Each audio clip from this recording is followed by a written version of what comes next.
This is where God dwells. And we should not be ashamed of that. We should be jealous over that. That should be something that we are proud of. This is where God dwells. Because this is where my life is changed. My life is touched.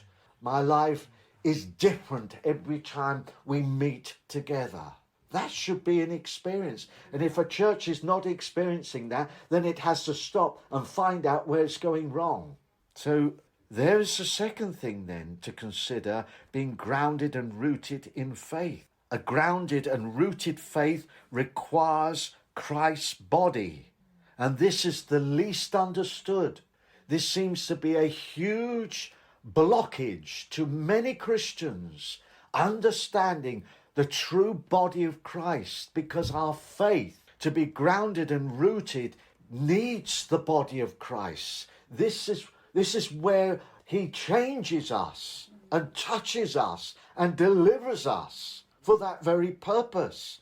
It's all part of it. You can't miss out one part. There are so many Christians today who will say, oh, I walk my walk with God. I walk with him. And I'll go to that church or this church if I feel it's right. I'm sorry, but that ain't scriptural. You aren't going to grow with that attitude.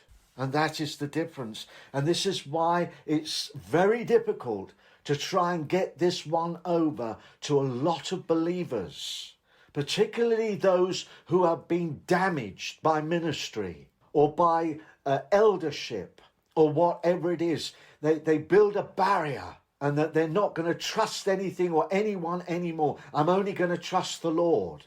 And that's a big one. And the enemy's very good at doing that.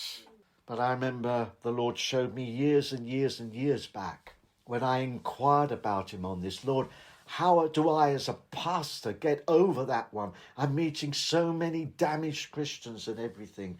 I will share this again for those who've not heard this. He gave me a most wonderful vision of where I saw doves, pure white, beautiful doves. And then they started to flutter. They tried to use their wings and they were just managing to get off their feet, fluttering, and then they'd come back down on the ground again and would try again and back down on the ground. I said, Lord, these doves are not flying.